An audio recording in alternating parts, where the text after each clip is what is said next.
So, what's the first thing that pops into your head when you hear the word Linux? You probably think about open source, right? Or maybe that it runs on, well, just about everything. But I think the real story, the fun part, is its language, the super efficient and, yeah, kind of odd way of communicating. Okay, check this out. chmod 755. At first glance, that looks like a secret code, right? Maybe a password? Or just total nonsense.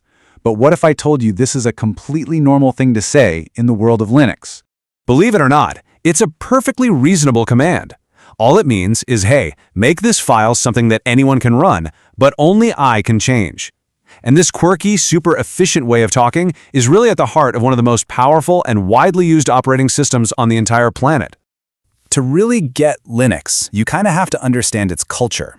And it seems Linux administrators are just incredibly busy people. Why? Because everything in their world seems to suffer from what I can only call a vowel shortage. They take normal words and just squish them into these short commands. And this obsession with efficiency is literally everywhere. Why bother saying distribution when distro works just fine? Repository? Way too many syllables, let's just call it a repo. Even the most basic commands get this treatment. ls just means list stuff, and mv means move stuff. It's all about speed. But hey, don't let all this strange shorthand fool you. This culture of getting things done quickly and openly, it comes straight from its creator, Linus Torvalds. See, back in the early 90s, he wanted to build an operating system that was as powerful as the big Unix systems of the day, but with a huge difference. It would be totally free and open for anyone to use, share, and even modify. Okay, so how does this thing actually work? Let's peel back the layers and take a look under the hood to see what really makes Linux tick, starting right at its core. Think of it like this. At the very bottom, you have the physical hardware, the chips and wires. Sitting right on top of that is the kernel.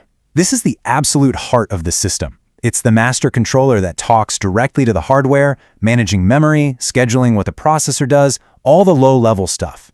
Above that, you have system libraries, which are like pre-built toolkits that applications can use. And finally, on the very top is the user space. That's where you are. It's where your command line lives, your graphical desktop, and all the apps you run. So you've got this layered system, but how do you actually use it? Well, here's the thing. You don't just install Linux. You install a distro. Remember, no time to say distribution. A distro is the whole package, the Linux kernel, plus all the other software you need to have a complete, ready-to-use operating system. And since different jobs have different needs, there are tons of different distros. Let's just compare two of the biggest. You've got Ubuntu, which is free and puts out a new version every 6 months. It's awesome for developers who always want the latest and greatest tools. But then you have something like Red Hat Enterprise Linux, or RHEL. That's a subscription product where every release is supported for a whole decade. It's built for absolute stability, which is why you'll find it running things like banking systems. And look, Ubuntu and Red Hat, that's just the tip of the iceberg. There are hundreds of distros out there. SUSE, Fedora, you name it. Choosing the right one is all about matching its personality to the job you need to get done. So where do people actually use this vowel-challenged operating system? The short answer? Pretty much everywhere that serious computing happens. Let's start with the internet itself. Linux absolutely dominates the world of web servers. It powers over half of all websites online. Seriously. Chances are the very last website you visited was being served up to you by a Linux machine. And if you think that's impressive, take a look at the cloud. A staggering 90% of all cloud workloads run on Linux. It's just perfect for it. It's lightweight, you can manage it from anywhere, and you can spin up tons of virtual machines on it. It's the engine of the cloud. It's also the undisputed champion for software development and DevOps. Why? Well, developers love its powerful command line tools, and it's the foundation for all the modern container tools like Kubernetes. Plus, since most of the servers in production are already running Linux, it just makes sense to build your software in the same environment. And it doesn't stop at big servers. Because Linux is so modular, it's perfect for the Internet of Things, or IoT. You can strip out all the parts you don't need to create a tiny, minimal system that can run on something like a smart thermometer or an industrial machine, using barely any power. So we've gone from tiny devices, now let's go to the absolute biggest, the Goliaths of computing. How big? Well, get this, 100%.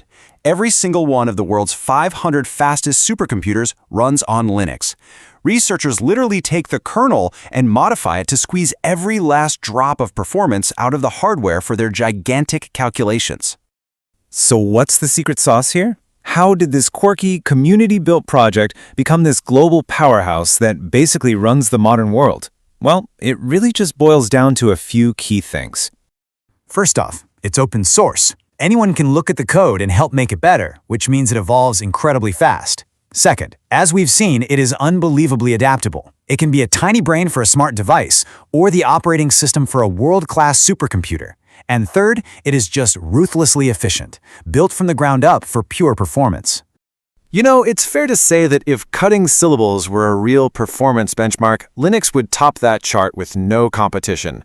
But seriously, after conquering servers, the cloud, and supercomputing, it really makes you wonder, right? What benchmark is it going to top next?